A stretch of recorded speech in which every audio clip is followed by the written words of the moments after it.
Welcome back.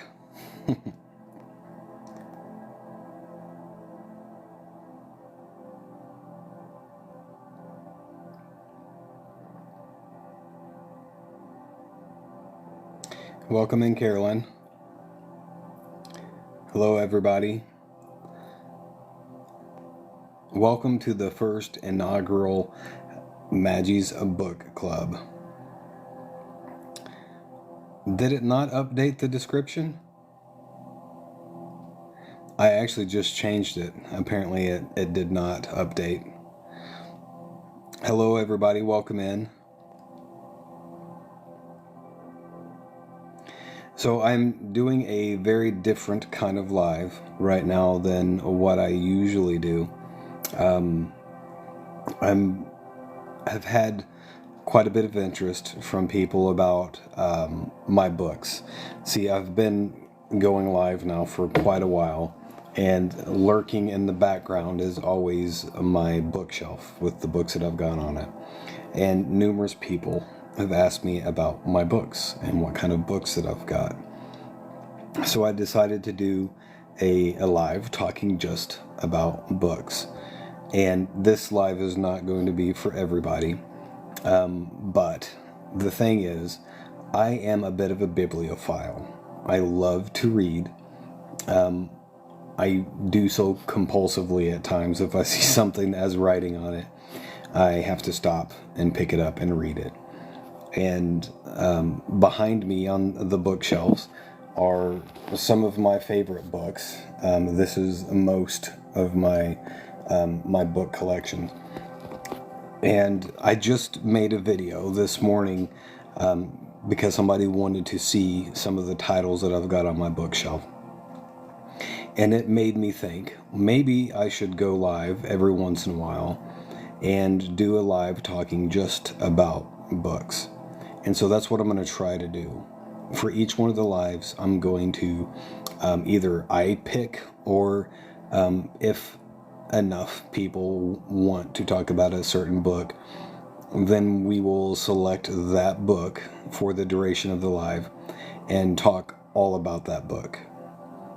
And that's what we're here to do. So if you're interested in books, and I should say, almost every one of my books are going to have something to do with spirituality, because that is my main topic. I've got books on almost every aspect of spirituality. So the vast majority of the books that I'm going to be discussing have to do with spiritual content, because that's just who I am as a person. But before I really get started, hello, April Mama, welcome back, my friend. I am interested to see how many of you guys seen the video that I posted about starting this live book club, and how many of you guys have just stumbled across this live. If you could give me that input, it would help me out. You don't have to, but if you don't mind telling me if you're here because you know about the book club, or if you're just here, that will help me a lot. I'm excited, April Mama. Most of you guys that know me know that I would be excited about something like this. It's different than what I've usually do, and it's that way by design. Lacey's just here. Thank you for that, Lacey. Much appreciated, my friend. Welcome back, Temple Time. Good to see you. For anybody who's just now tuning in, heard me talk about it on the last live. Okay, I've decided to start. I'm calling it a book club. I don't know if the name of it's really important, but I've decided to start going live once a week and dedicate the duration of that live to talking about some of my favorite books. And I think it would be a good thing to make this more interactive instead of so one-sided, and not just you guys sitting here staring at me listening to what I have to say. I'm always looking for new good books. So if you guys have a book that you've read that you want to recommend or you want to talk about, I'm game. In fact, if some of you would like to join me up here on some of these lives and go over some of your favorite books, or to discuss some of the books with me, I would absolutely love that. Thank you, Lacey. I appreciate that follow. Thank you, my friend. Today, I have already selected a book because it's one that I've been working on reading, and it's on one of my favorite topics. So I want to kick off this book club. The Prophet is the best book. Thank you for that, Jill. I appreciate you. Let me revert this screen so everything's not backwards for you. This is the book that I want to talk about today. This is Conversations with Nostradamus by Delores Cannon. There is 3 volumes to this series. I've not read the other 2 yet, but I really wanted to pick a good book to kick off this conversation. And I know that not everybody is into Delores Cannon, not everybody is into that type of thing, but this book is just, in my opinion, it is chock full of amazing information. It's just a good place to start this type of thing. Hello, Stitches. So first of all, before I get started here, has any of you guys actually read this? Stitches, thank you for your input and your perspective, my friend. My intelligence and perspective is small. You learned all of that already, huh? Okay. Have not read this. Okay. So, for those of you that are familiar with the books of Delores Cannon, this one is written the same as almost all of the Delores Cannon books. I love Delores Cannon too. The first book that I read by Delores Cannon was Jesus and the Essene, and that's absolutely one of my favorites. Never read it, but fallen in love with Delores Cannon. Yeah. So these, let me grab these other ones.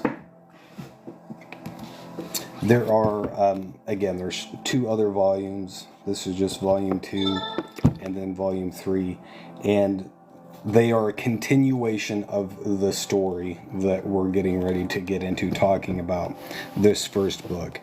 But this book is situated, and it is told much like all of the other Delores Cannon books, where she begins the book with a little bit of narration talking about how she got introduced to this topic. And I believe in every one of her books that I've read, it starts out that way.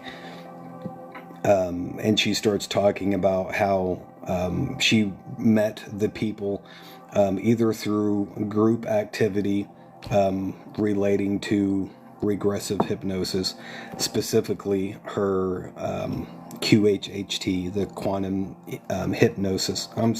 healing hypnosis technique. I love that one, April Mama. Jesus and the Essene is still my favorite Delores Cannon book because of all of the questions that it answered for me. It's just absolutely top-notch in my opinion. This book is very similar to Jesus and the Essene, except for the topic is not about Jesus and the Essene community.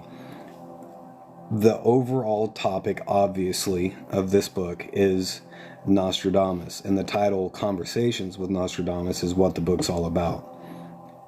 And to summarize how this all started, she was in groups dealing with regressive hypnosis, and people would be referred to her or would come to her for regressive hypnosis of some form. And she met a lady who wanted to have a past life regression session. Don't have any of her books. There's some awesome information available on YouTube also. The first lady that she met involving this topic of Nostradamus, nobody expected this information to come through. And it started out where she was regressed to a lifetime that was of strong bearing in relation to this lifetime. Delores Cannon usually, I don't remember the exact wording, but when leading a regression, she basically says, okay, take us back to a lifetime that is important and has something to do with your current lifetime. Take us back to an important moment. And in this instance, in the regression, this lady remembered and experienced a lifetime as a student who was working diligently at a table, working to transcribe some materials for his master. And it was not immediately recognized where or when she was at.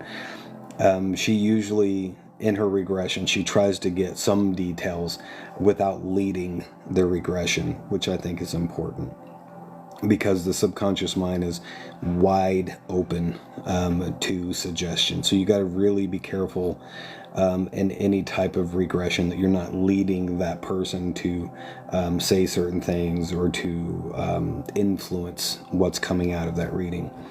But she'll say things like, look down at your feet. What kind of shoes are you wearing? What do you see around you? Because what type of covering you have on your feet can really help to pinpoint things in time. If you don't know when a memory took place and you look down and you see thonged sandals that are made from animal skins, it might not be the 21st century.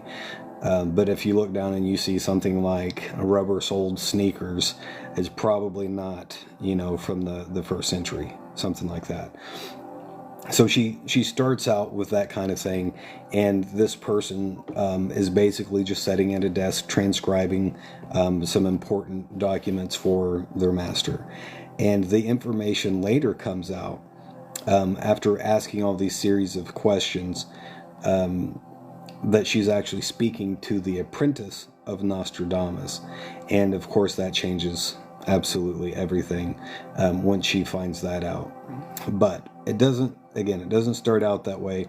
In fact, the first session, if I'm not mistaken, it's just gathering bits of information about that lifetime and what's going on, placing it in time, the environment and situation kind of thing. But what really struck me about this story more than any of the Delores Cannon books that I've read is this person is in this memory. This person is living out their life. They're sitting there doing this delicate, involved work of transcribing from one language into another language this work. And in the process of that, Delores Cannon is speaking with their consciousness. And she's asking them all of these questions about life and about why they're doing this and what all it contains. And they just keep on going about, their work of transcribing this. And it really made me stop and wonder, how exactly does that work whenever you're regressing a person or you yourself are being regressed? Is that person going on about their day-to-day life and then having these mental conversations with some voice in their head about what's going on? Are they aware that those conversations are going on? And that idea was very, very well fleshed out in this first book, again, which is Conversations with Nostradamus by Delores Cannon. There was a couple of instances where the woman who was being regressed in that past lifetime as this apprentice was like, look, you're distracting me from my work. I'm supposed to be getting this done right now.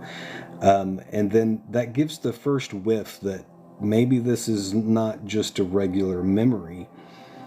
And then later on in the story, Delores Cannon is having this conversation again with this apprentice of Nostradamus, and all of a sudden a voice came through this regression that was different from the person that was being regressed.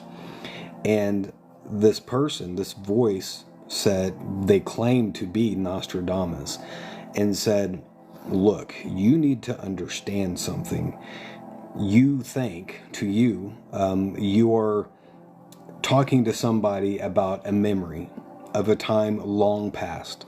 And so you think that everyone here is all long dead and gone, and that you're just interacting with consciousness or a memory. But in truth, we are alive now, and you are interfering with my pupils' studies. And Delores Cannon, of course, was taken aback by that, and kind of blown away, because up until that moment, the common belief about regression is whenever a person is regressed, they are accessing a memory from the past, and they are giving their interpretation or expression of that memory. But that's not at all what happened in this story. What happened was they went back to that time, effectively time traveling, connecting with that period of time where they were alive. So to them, these things were happening in real time. This pupil, this student, was being interfered with, being interacted with, while they're supposed to be engaging with their work and transcribing all these details. And they were very much alive and functioning during this regression. And that's Nostradamus finally wound up saying that's how he was able to connect to them. The Last Airbender. Okay, first of all, big fan of the show, but I'm not sure what you mean by that. Roadkill Redneck. Let me know what you mean by that. I love The Last Airbender. That show's fantastic.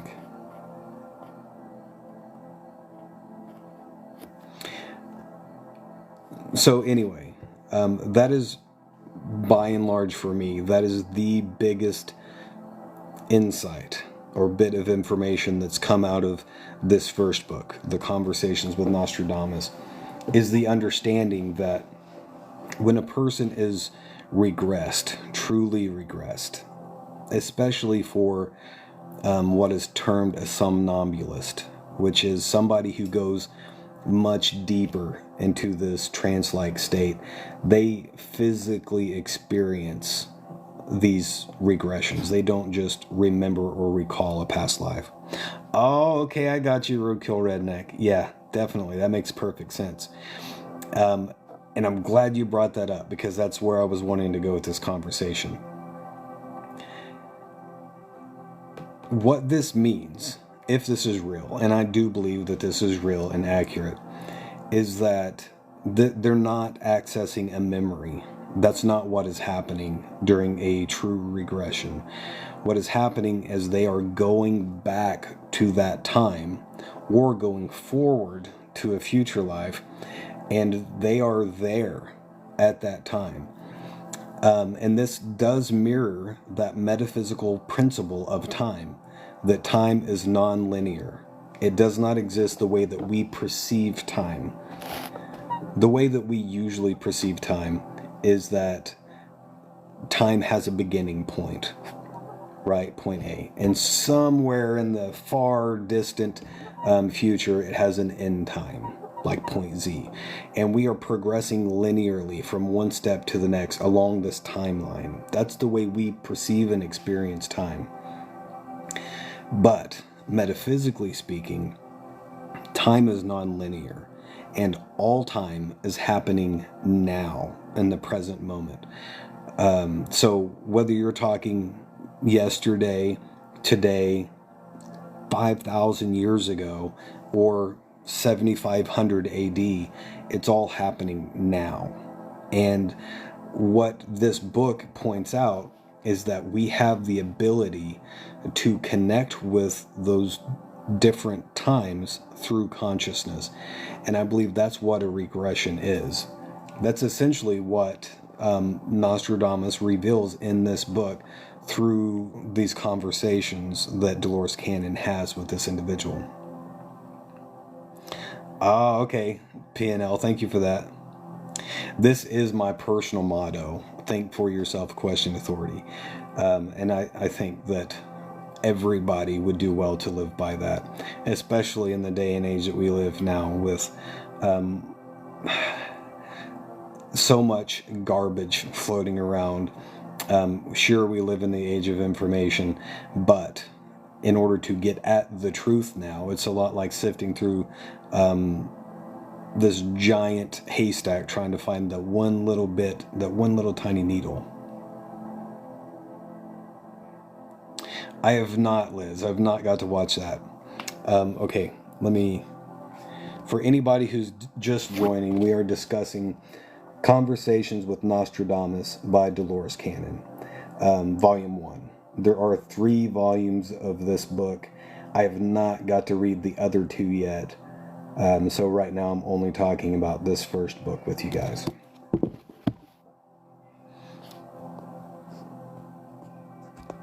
So that is a huge revelation.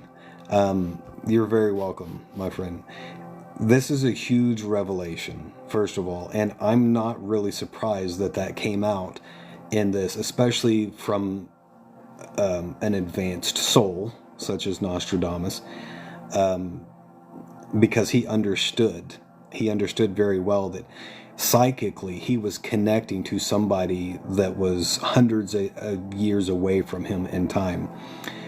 And he understood that they didn't understand that correctly, that they thought they were regressing an individual to recall a memory from hundreds of years ago. And he had to take the time to explain, now hang on a minute, what's happening here is we are alive and well, and you're interfering with our day-to-day life right now. Awesome, Digi-Guy. Awesome. I definitely would love to do the full reading for you, my friend. Thank you for sharing the live, Liz. Really appreciate that. Okay, so as this story continues in this book, Delores Cannon, more and more, after she's discovered that in this past life, this woman was actually an apprentice working directly under Nostradamus, she tried to get as much information as she could without leading them to share anything in particular.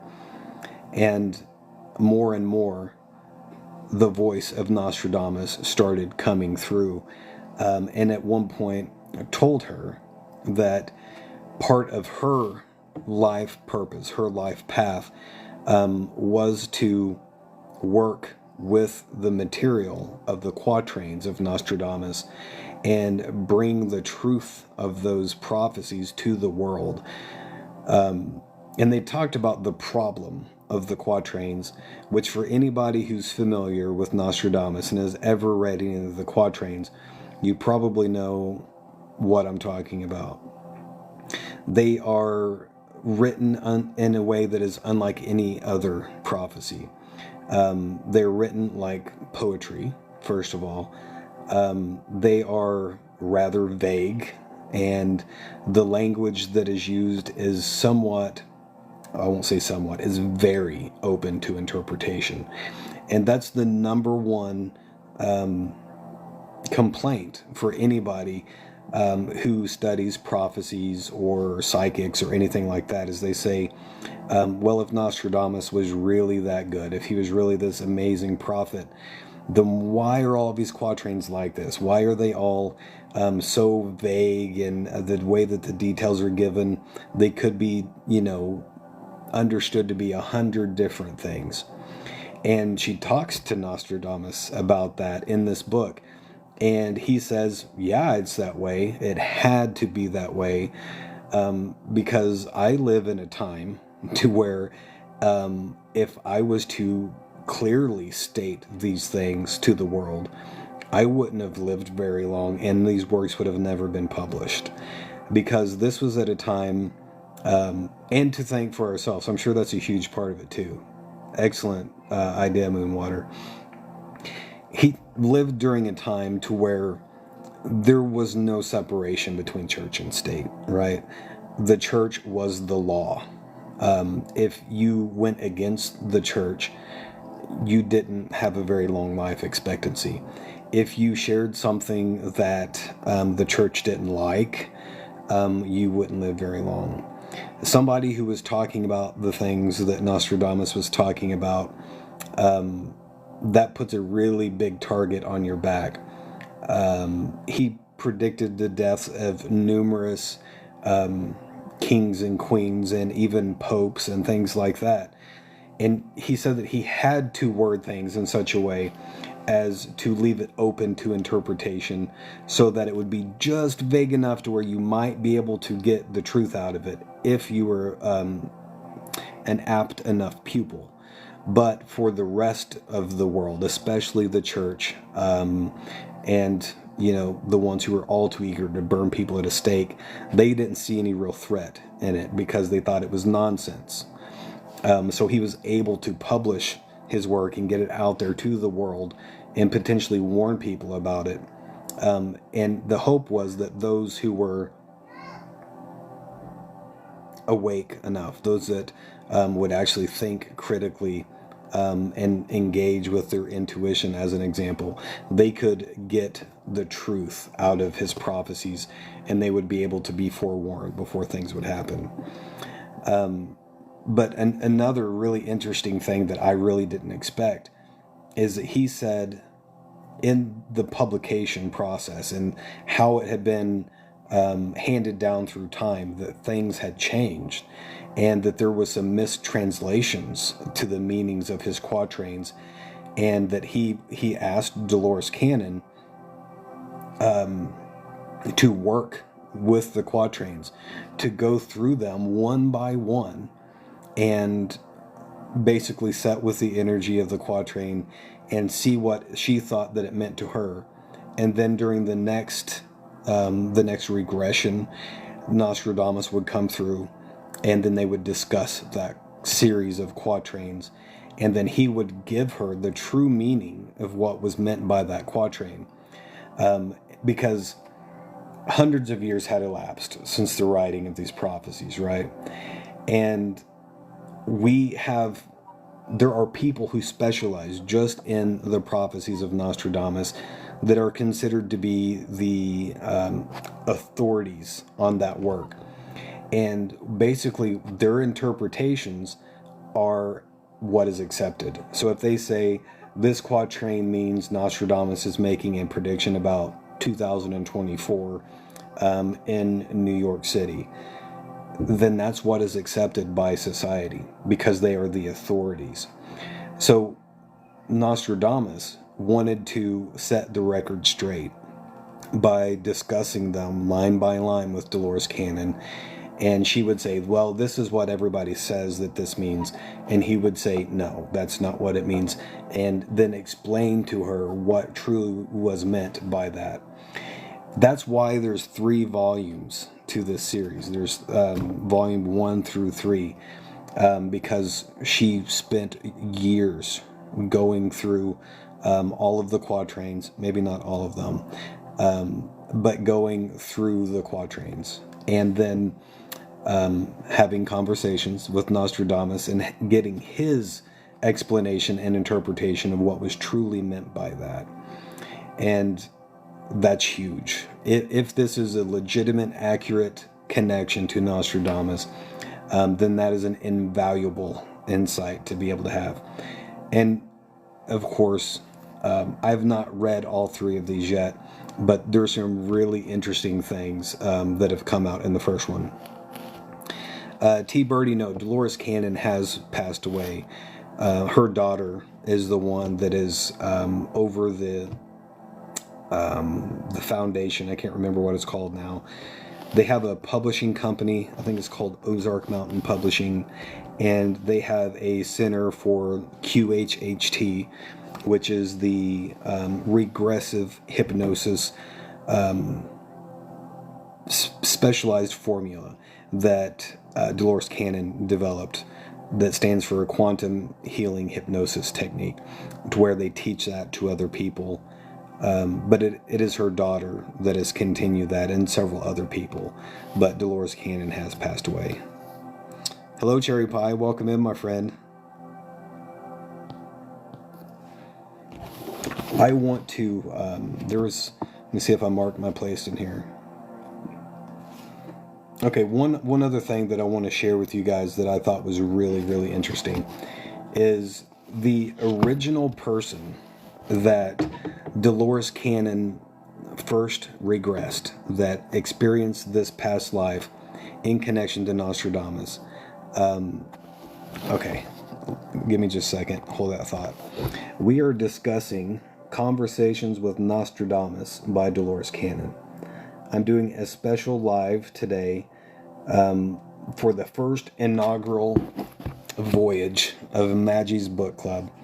And I'm going to experiment with different days and times, but I'm starting a different live format to do once a week as a form of book club, to go over some of my favorite books, share some of the information in those books, and maybe some selective readings to discuss the ideas and topics of those books.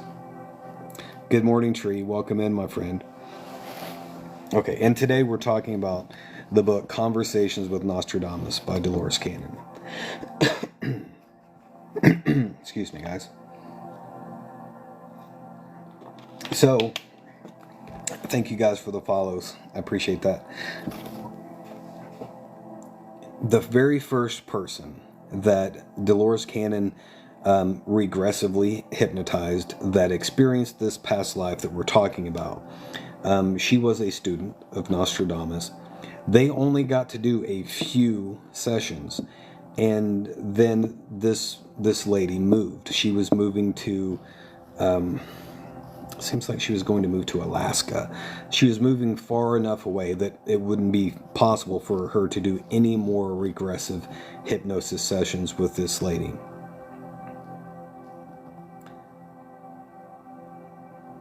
I'm Hometown Girl. I don't have any of these on audio, but I'm pretty sure that every Delores Cannon book is available on audiobook format through Audible. I've not listened to these on Audible or anything like that. I read more than anything. Audiobooks are fantastic for people on the go to supplement that reading time, while you're driving or commuting back and forth or whatever. But I have not read this one. I'm sorry, I haven't listened to this one on there. So anyway, the original person, she had to move away, and the last conversation that she had with Nostradamus was him saying, "This is very important work, and I need you to help me give the proper translations and meanings of all of these quatrains, and this is an important part of your life path. This is part of your calling." And so Delores Cannon is like, now what am I supposed to do? I've been asked to do this. This is hugely important work. What the heck am I supposed to do? I can't just force somebody to have this past life memory associated with Nostradamus. So the last conversation, they talked about that, and he recommended a person. He basically said the right person will come to you. You will meet an individual who comes to you for a quantum hypnosis. And they've had a past life, with me as well. And you will be able to connect to me through their consciousness. And he gave her a test so that she would know she was truly connecting with Nostradamus, and that it was not just,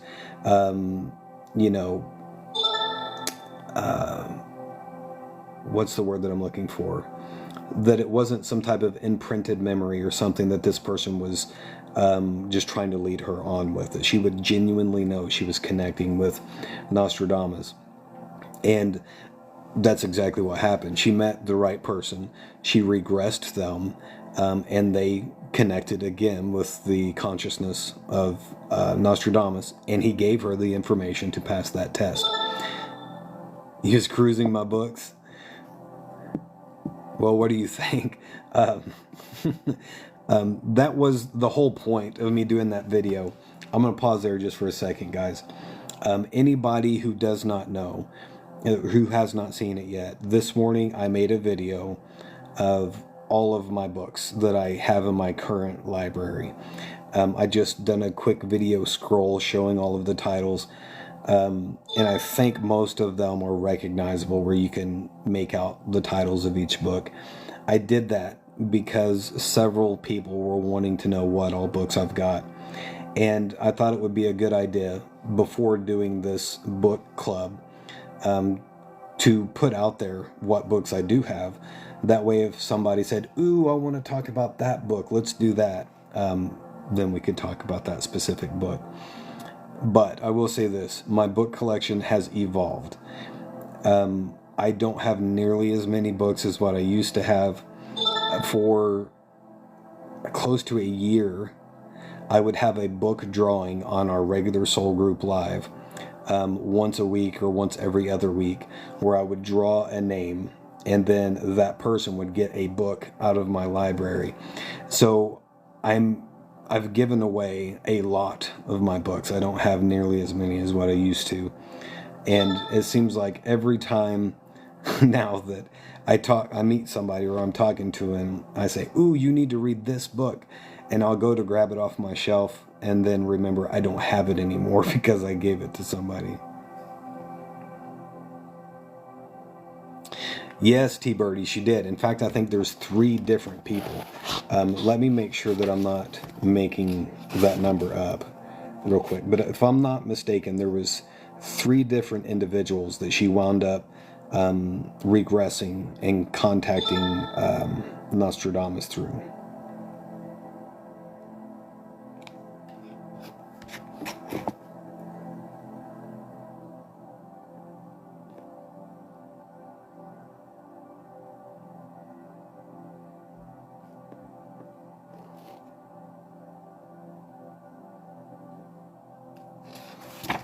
I might be mistaken on that. I'll have to go back and reread the beginning part of this, but I'm pretty sure it was 2 or 3.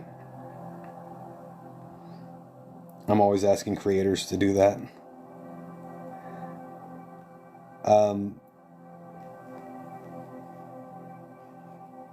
Ooh, are you talking about the drama of the Lost Disciples? I'm going to pause talking about conversations with Nostradamus just for a second.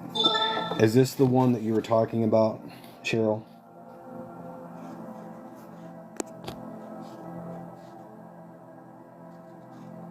This one I have not got to read yet, and I'm surprised because I waited forever to get this book.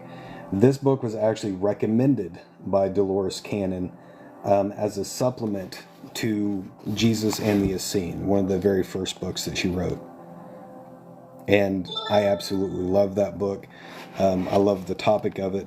And this one is not by Delores Cannon, but it is by George Jowett, and it contains within it a very interesting story. Maybe we can talk about this one next. I don't want to give away too much, but essentially what this story is about, again, I have not read all of it yet, but it is about the story of what happened after the crucifixion of Yeshua, of Jesus. What happened to the disciples, how they were dispersed across Europe and Eurasia and even Africa. By piecing together details from history, from finding scriptures and manuscripts, and even some archaeological evidence of finding people in certain places. As an example of that, part of this story is that the original followers of Christ were very quickly chased out of Jerusalem, and the brother of Jesus was killed in Jerusalem, and several of the disciples were set out into a ship out on the open ocean without sails or any way to steer the ship. And the story goes that they found their way in Europe, that they went all of the way to France, and even into the UK there. And the I think the final resting place, according to this and several other stories, by the way, of Mary Magdalene, by the way, was Marseille. Is that how you said that I was saying? Cheryl, is that the correct pronunciation? I think it's Marseille in France. And it turns out they have an entire church there that was built with a shrine to Mary Magdalene. And there is some archaeological evidence that points to the fact that that might very well have been true. This book, The Drama of the Lost Disciples, it tells the story of all of that, where they all went, their travels, the story of how they all got there, and it puts together the clues, the bits of data on how we know that, on from history, from any kind of inscriptions that's been found, from the archaeological evidence, from historical figures that might have wrote about them, that kind of thing. Definitely super interesting. And I'd like to do that book at some point, whether we do it next or in the future. Okay. So where was I on Nostradamus? I don't remember exactly where I was at.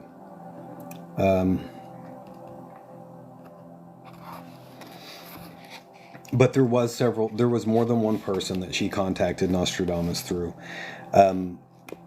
Just to give you guys an idea here, I want to read some of the titles of these chapters so you can get an idea of the overall topics that are discussed in this book. She channeled him and then passed the test. Awesome. Thank you for that, my friend. So chapter 9 of this book, the translation begins. So from the beginning of this book up until chapter 8 is her connecting and making all of these connections, and then finding another soul with past life memories where she could connect back to Nostradamus, and been charged with this calling, really, to help translate and interpret the quatrains of Nostradamus.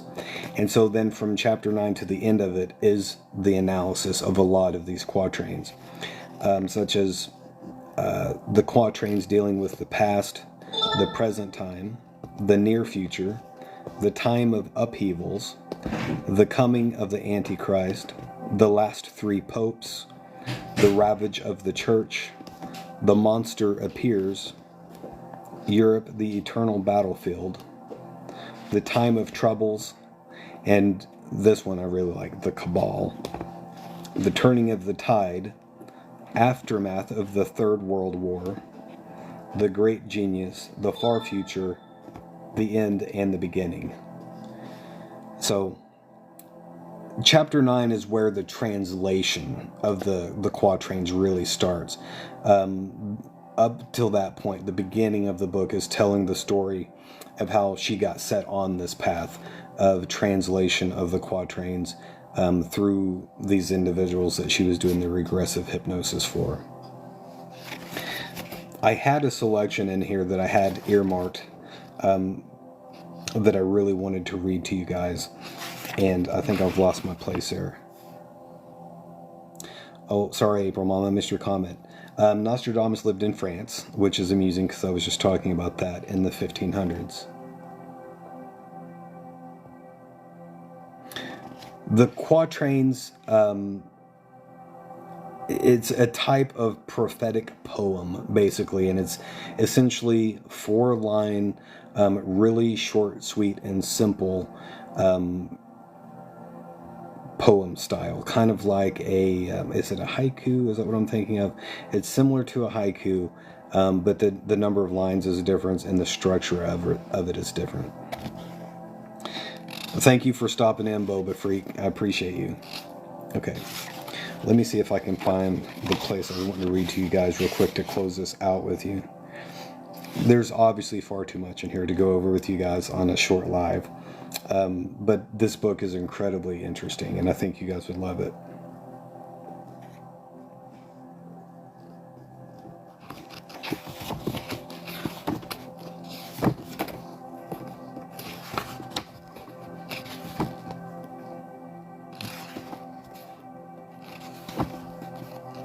Bear with me just a second so I can find my place here. What I really like about this book, for each chapter where she actually starts breaking down the quatrains, she gives the original French quatrain of Nostradamus, and then she gives the common English translation of that, and then she goes into the conversations with Nostradamus about the correct interpretation of that.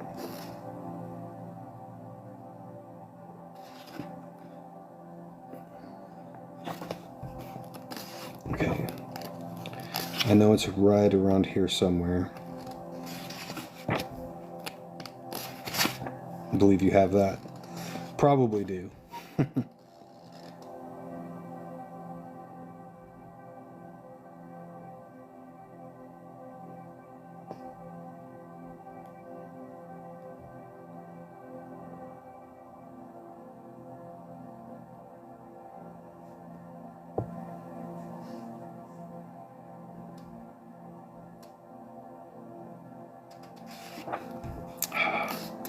I might have to find that again and then go back over this with you guys on the next live that we do for the books.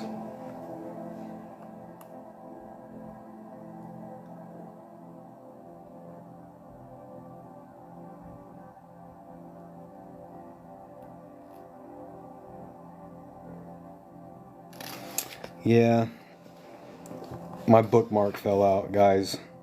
I'd be flipping through this forever to find the spot. I have over 10,000 titles in Kindle. Wow. Okay, so I will re-find the place that I wanted to share with you guys, and we'll do that the next time that I go live. So for those of you who are here with me, I would love to get some feedback for you guys. T. Birdie, yes, she actually, in this book, they talk about that. They talk about the stage that it's eerily reminiscent of the Book of Revelation within Christianity, about a one world type of government, the Antichrist, the mark of the beast, that kind of thing, and coming from the 1500s in France, shouldn't be surprising that Nostradamus would have a lot of prophecies centered around that. But he does talk about all of those topics in this specific book. I really need to read these other two volumes and see what other topics that they go over.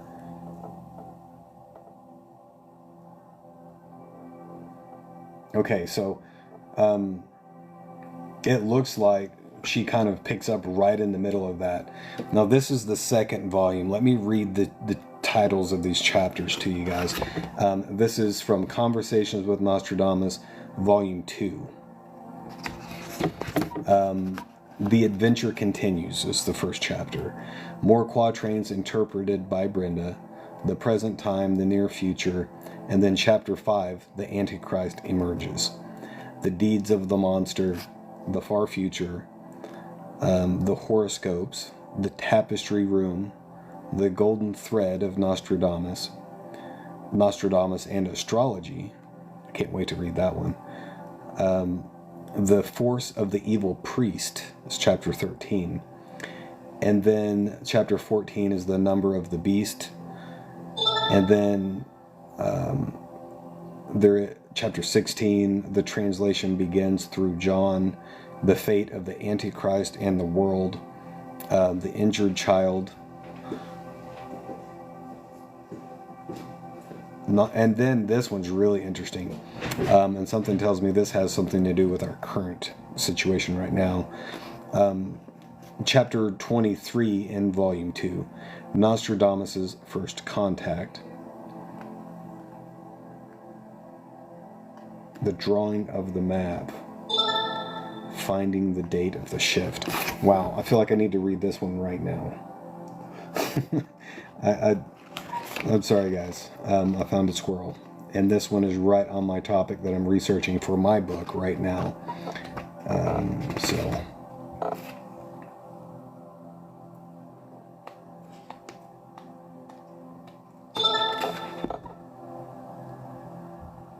Ooh, yeah, I'm going to have to read this. Okay. I'm probably not getting much sleep tonight because I know which book I'm reading. Okay. Chapter 28, The Drawing of the Map. This is all talking about the pole shift. This is my topic for anybody that does not know. And originally, this was the reason why I bought these books, and I had forgotten all about it. That's part of my problem, is I get a book, and I sometimes will even start reading it, and then I'll hear about another book, and I'm like, oh my gosh, I've got to get that book. And then I forget.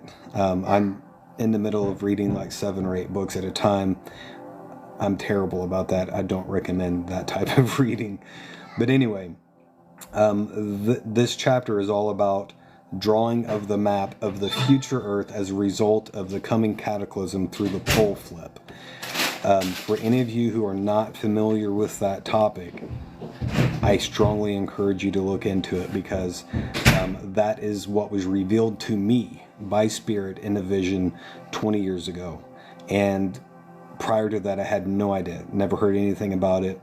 And then I discovered Edgar Casey, who talked about that very topic, about the poles flipping almost 100 years ago, at a time whenever science wasn't even aware of the electromagnetic poles of our planet, much less that a magnetic polar reversal was already underway.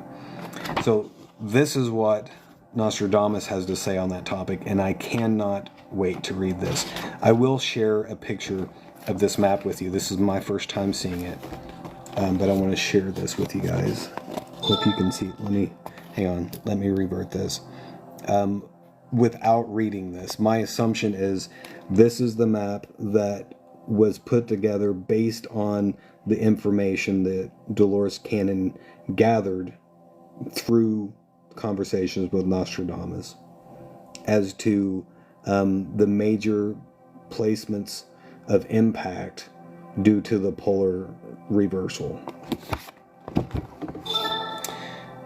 This map shows the North American continent after the Earth shift. The gray areas show land that will be above water after the Earth shift.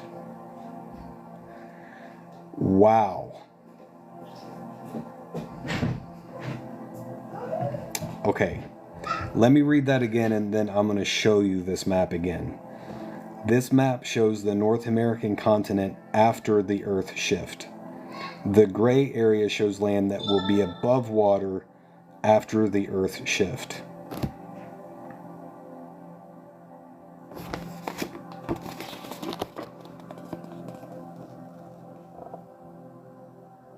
So anything there in white, according to Nostradamus, at least via Delores Cannon, the white will be submerged as a result of this pole flip.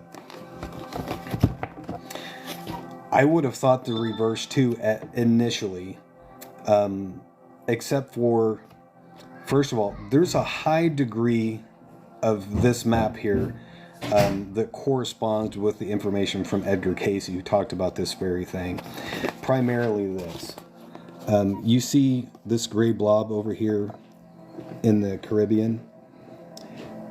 Edgar Casey said that that was where the remnants of the Atlantean continent would rise again after, or as a result of the earth changes of this ongoing pole flip. This center of the Ozarks here, which is right where I'm at, right here, that is actually a very low-lying area. That one does kind of surprise me a little bit, because first of all, the highest elevation point anywhere in the Ozarks is like 2,400 feet, which is not very high at all. That's not very far above sea level. The Valley of the Sun. Yes, I'm glad that you mentioned that, April Mama. Sorry, guys, my wife's phone's ringing in the background. The Valley of the Sun, the Four Corners area, I do think that that's hugely significant. That area is highlighted on this map as being above water. because several people who are at the forefront of researching this polar reversal, they pretty much all agree that that is the safest area anywhere in the United States, because of how far away it is from any ocean, and its relative elevation compared to the sea level. And even the original tribes of North America, there were 12 or 13 tribes of the Four Corners area who called that place home and had been there for thousands and thousands of years. And they have legends about the pole reversal that happened the last time 12,000 years ago. And they said basically that this was the safe space. That's why they resided in that area. But anyway, I will have to talk about this one after I read it. Now I'm really excited to get to do that. But for anybody who's not familiar with the polar reversal and what that means, this idea is that the poles of the planet reverse. There is a literal mountain of evidence to support this theory in almost every major scientific discipline that's available, whether you're talking geology or archaeology, sediment deposits, fossil records, astrophysicist even. Einstein believed the poles flipped. He supported the crustal displacement theory.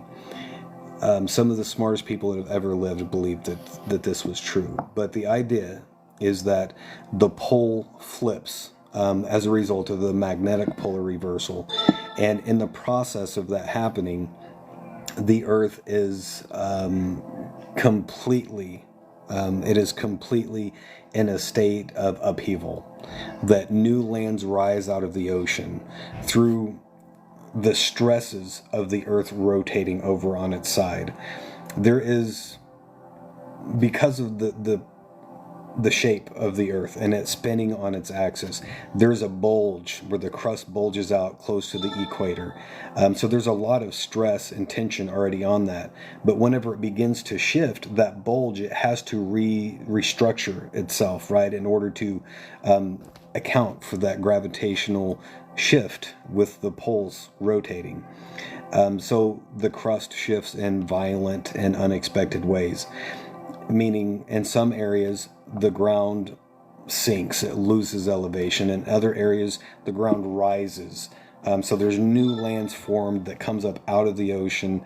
Some lands sink down beneath the ocean. And that's what happened to Atlantis 12,000 years ago during the last polar reversal. The continent of Atlantis was broken up and swallowed beneath the ocean. And again, this is a cycle that happens like clockwork over and over again. Right by the statue of Glenn Fry and Winslow. That's awesome. Yeah, April Mama, I would definitely say you're in a pretty safe place there in the Four Corners area. I've always been on the fence about the Ozarks. I was born and raised in the Ozarks, and I still live in the Ozarks with my family. When I was first shown a vision of the future and started finding out information about this polar reversal, I was really trying to figure out, obviously, where is a safe place to go? Where would be safe from something like this? And I always felt like that the Ozarks is a safe space. But if you talk to the majority of people who have studied the cyclical disaster, the pole flip scenario, they pretty much all unanimously agree the Ozarks is not a safe space because of the Mississippi River, because it is low-lying in elevation, and it's just generally not considered safe because of that, and the proximity of the New Madrid seismic zone. On the map that was produced using the Edgar Cayce material as an example, Edgar Cayce says during this reversal and the Earth changes, the Great Lakes actually empty into the Mississippi River basin and creates a vast inland sea. And it shows on the map that where I'm at would be safe, but there's hundreds of miles in either direction of the Mississippi River that is completely underwater and a new inland sea. So I've always kind of been on the fence about whether or not the Ozarks is a safe place to be or not.